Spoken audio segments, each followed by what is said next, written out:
The darkness shrouding the savannah is not a time for the wilderness to fall asleep. For our species, it is when our hunting instincts and battle for survival reach their sharpest edge. Amid rainstorms and faint moonlight, a single misstep can cost us our very lives. Welcome, my friends. I am the African leopard, known in scientific records as Panthera pardus. Today, I will share with you the extraordinary story of our kind and our journey of survival. In the genus Panthera, within the cat family Felidae, we possess the widest geographic distribution on Earth. Our range spans dense tropical rainforests, sun-drenched African savannas, and freezing mountain peaks in Asia. My body is a masterpiece of natural selection, sleek, muscular, powerful, and remarkably agile. An adult female like me weighs between 65 and 100 pounds, while larger males can reach 160 pounds. Our golden copper fur is covered with thousands of distinct rosette patterns. Each leopard possesses a completely unique pattern, functioning like a fingerprint to blend into dappled shadows. Our ultimate biological weapon lies in our eyes, equipped with a reflective tapetum lucidum layer. This gives us night vision 6 times sharper than that of humans.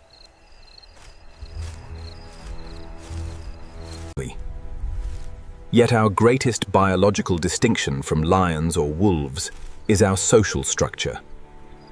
While lions live in complex prides and share communal cub raising, our core nature is absolute solitude. Every adult leopard commands an independent territory spanning from several square miles to hundreds of square miles. We mark our borders with scent-laden urine, claw marks on tree trunks, and our booming, soaring call. Except for a few brief days during mating season, we never live together or hunt together. We actively avoid our own kind to prevent fatal territorial conflicts. This solitary life brings freedom, but places an immense biological burden upon the mother. She must face fierce storms alone, hunt alone, and protect her offspring without male support. There is no pride sisterhood to nurse her young or share the exhausting work of hunting. Every drop of milk, every cached kill, and every defense of the den relies on her singular strength. It is a solitary struggle, forged over millions of years of evolutionary refinement. And it is this quiet resilience that defines the essence of the leopard mother. When it comes to our species, there is so much fascinating science to explore. We could sit together for an entire year and still not finish every detail. So today, I will share our most magnificent journey, the sacred duty of motherhood. It is our mission to preserve and carry forward the eternal bloodstream of our kind. Reaching sexual maturity between 2.5 and 3 years of age, my journey begins with estrus. This reproductive heat cycle lasts approximately 6 to 7 days. Across the vast open forest, finding a mate requires complex biochemical and vocal messaging. I increase my patrols along territory borders, rubbing cheek scent glands against tree bark. I spray urine enriched with specialized pheromones to signal my fertile state to nearby males. I emit my characteristic soaring call, a deep, rhythmic, raspy roar that travels for miles. This low-frequency acoustic signal cuts through dense foliage to attract a roaming male. Massive 150-pound male African leopard, heavy neck muscles, battle-scarred face, intimidating aura. We remain together for a brief, intense window of 2 to 4 days. Like most felids, female leopards experience induced ovulation. Eggs are not released automatically on a fixed calendar schedule. Instead, mechanical stimulation during intense, repeated mating triggers the pituitary gland. A massive surge of luteinizing hormone prompts the ovaries to release eggs within several hours. Copulation occurs dozens of times daily to ensure successful fertilization. The moment fertilization is achieved, our fleeting alliance vanishes completely. The male departs immediately, returning to his nomadic existence, with zero parental responsibility. He will never help build a den, guard the cubs, or share a single meal. From this point on, the entire responsibility of nurturing new life rests solely upon the mother. I am once again alone, bearing the silent seed of the future. The gestation period of a female leopard lasts between 90 and 106 days, averaging 96 days. This relatively short pregnancy is an evolutionary strategy to minimize physical strain on the mother. It allows me to maintain agility and hunt effectively until the final weeks. During the first 2 months, physical changes remain subtle, but internal metabolic demands surge dramatically. The growing embryos require a continuous supply of proteins and vital fatty acids. By the 3rd month, my expanding belly reduces my flexibility and explosive sprinting speed. Without a pride to share hunting duties, I am forced to adapt my strategy. Rather than risking injury against large kudu antelopes, I target smaller prey like duikers, monkeys, or hares. I shift my tactics toward high-altitude ambush from tree limbs to conserve energy. Every jump must be calculated, as an injury during pregnancy means starvation for my unborn cubs. I endure prolonged hunger, waiting patiently for hours in silence.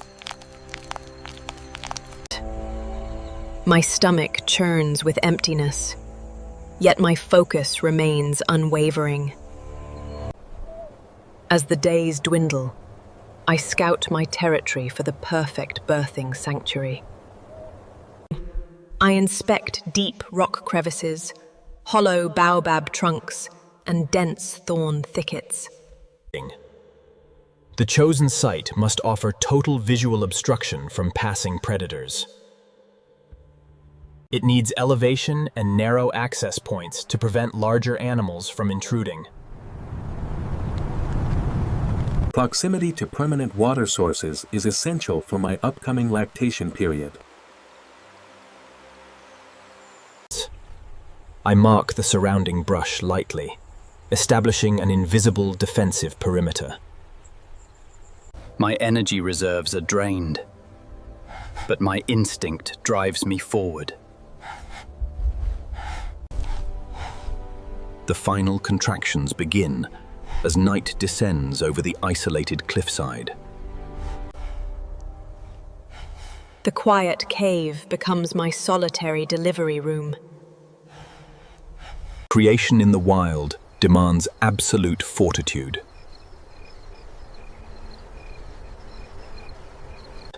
When labor approaches, instinct commands me to abandon the center of my territory for a secluded birth den. The scientific imperative is absolute. Newborn cubs are defenseless, and birth fluids attract deadly predators. Spotted hyenas, lions, and roaming male leopards will relentlessly investigate any scent of blood. I choose a narrow rock crevice on a cliffside, a hollow tree trunk, or a dense, thorny thicket. The den must provide complete camouflage and a tight entrance to keep large carnivores out. Giving birth takes place in total silence and solitude. I endure intense uterine contractions, licking each newborn clean to stimulate breathing and severing the umbilical cords. In each litter, I typically give birth to 2 or 3 tiny cubs. At birth, cubs weigh barely 1 pound, covered in dark woolly fur with faint camouflage spots. They are completely altricial, blind and deaf for their first 9 to 10 days. Their underdeveloped nervous system allows only clumsy crawling toward my body heat. I curl my warm body around them, guiding their tiny muzzles to my milk-rich teats. The first colostrum milk delivers essential antibodies to fortify their immune system. For the first 2 weeks, I barely leave the cave, nursing them around the clock. Consume all their metabolic waste to prevent any scent buildup inside the den. Every corner of the den is meticulously kept immaculate and odorless. Around day 10, their milky blue eyes slowly open to catch faint glimmers of light. Soft white fur spots on the backs of my ears serve as visual beacons for them. When I move, these white ear spots guide their trembling steps in the dim cave light. Yet my milk production places a massive metabolic drain on my body reserves. Hunger strikes again, forcing me to leave the den for short hunting trips. Leaving them alone is an agonizing gamble against scavengers and snakes. I travel miles away before beginning my stalk to keep scent trails far from the den. Every rustle of the wind makes my heart pound with maternal anxiety. I must return quickly, carrying nourishment to sustain their fragile lives. To protect my cubs from keen-nosed scavengers, I relocate the den every 2 to 3 days. I gently clamp my jaws onto their neck scruff, carrying them one by one to new hiding spots. By 2 months of age, the cubs begin consuming soft meat brought back from my hunts. Their spiking energy needs force me to target much larger prey.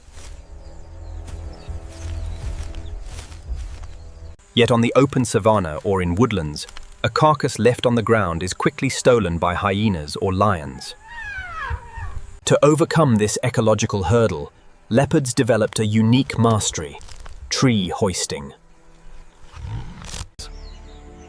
Our skeletal biomechanics are engineered for immense vertical lifting power. Powerful neck muscles, reinforced shoulder girders, and retractable claws allow vertical climbing under heavy loads. I grip a 100-pound impala tightly in my jaws, locking my teeth behind its spine. I haul carcasses weighing double my body weight straight up vertical tree trunks 15 to 30 feet high of wild. Flexing my forelimbs, I anchor my claws deep into the bark, ascending step by laborious step. Caching food high in tree forks keeps it completely out of reach from flightless hyenas. Even heavy lions cannot negotiate the slender upper branches where I wedge the kill. This creates a secure aerial pantry where my cubs and I can feed undisturbed for days. I coax the 2-month-old cubs to climb the tree trunk to join me on the high branch. At first, they wobble nervously, but their sharp claws find purchase in the bark. High above the dangerous forest floor, they tear into their first fresh meat safely. Tree hoisting is our species' greatest evolutionary defense against competitive theft. It transforms the canopy into a fortress of survival for a solitary mother. With food secured above, my cubs thrive under my watchful eye. Their muscles grow stronger, and their rosette patterns darken into rich golden contrast. Yet as they venture further from the tree roots, new savanna hazards emerge. The wilderness never grants a solitary family an extended peace.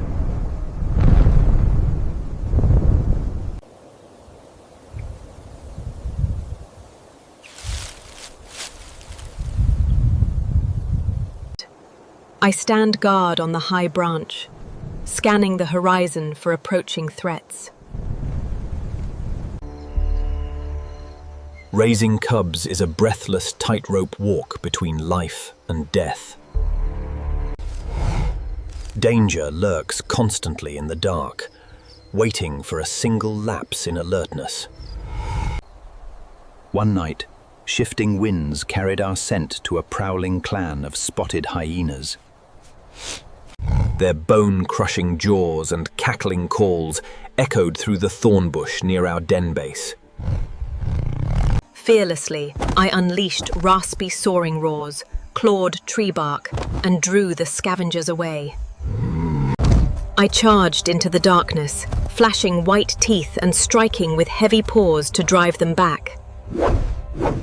Yet the most brutal threat comes not from scavengers, but from roaming male leopards. Infanticide. When a new male usurps a territory, he systematically hunts down and kills all cubs under 1 year old. Biologically, this behavior is driven by evolutionary strategy rather than senseless cruelty.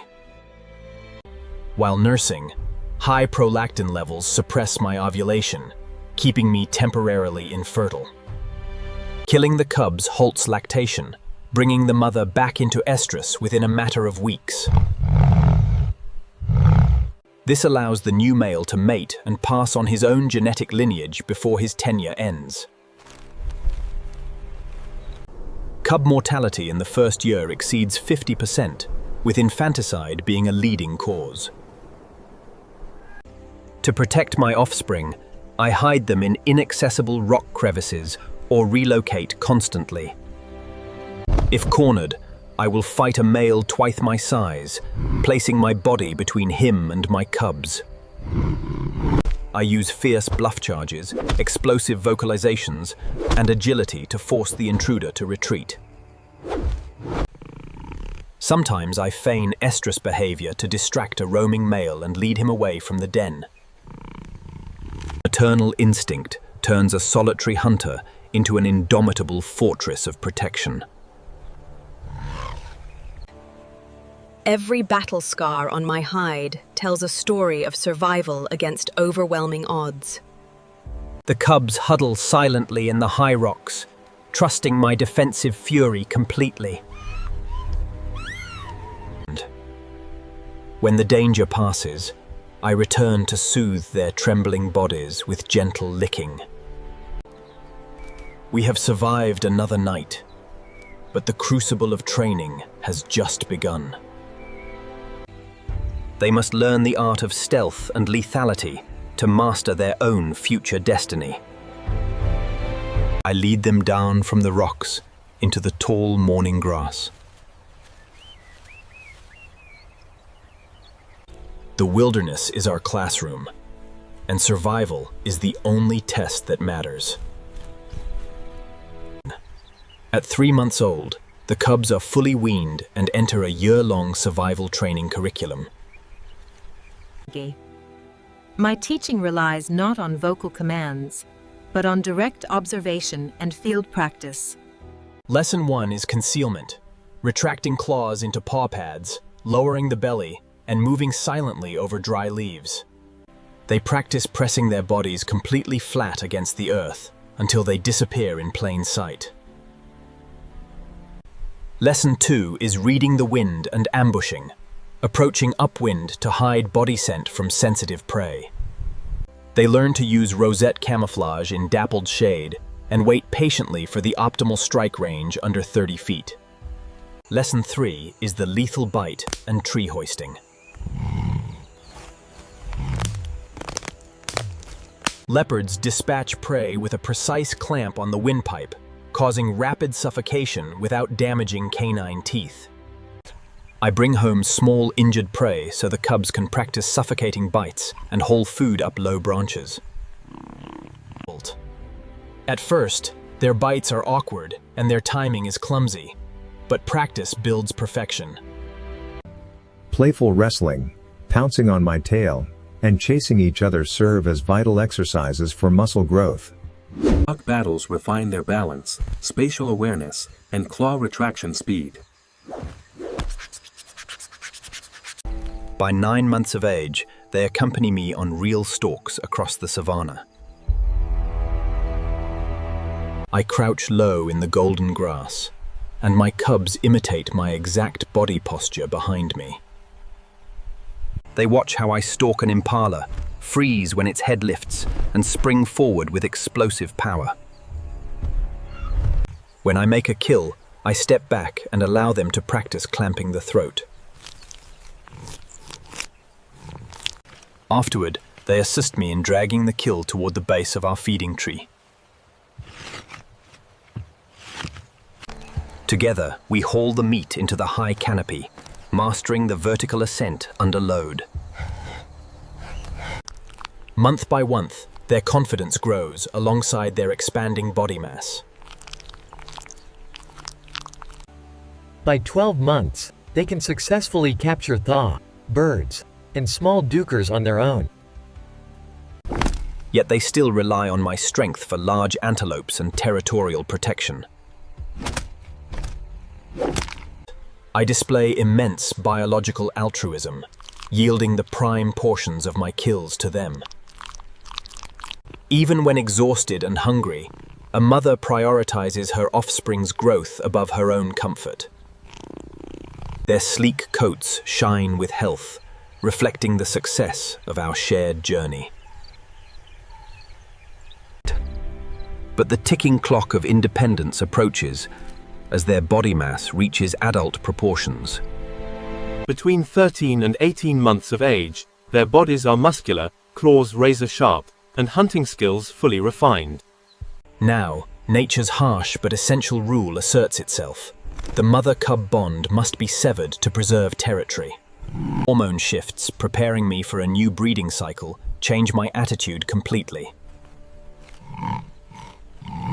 I stop sharing kills, emit aggressive growls, and actively chase them away if they approach my food. This tough love forces them to break dependence and step into the wild as true solitary predators. Territorial separation shows fascinating ecological differences between sexes.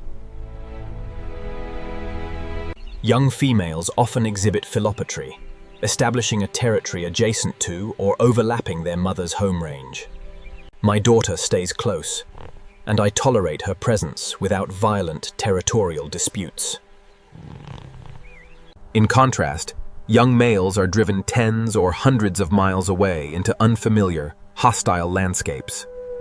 Long-distance male dispersal is a vital evolutionary mechanism preventing inbreeding depression and maintaining genetic diversity. My young son leaves the valley, embarking on a dangerous nomadic journey to claim his own kingdom. He will face resident male rivals, cross open plains, and carve out a territory through strength and cunning. Watching him walk away into the sunset fills me with a quiet, primal pride.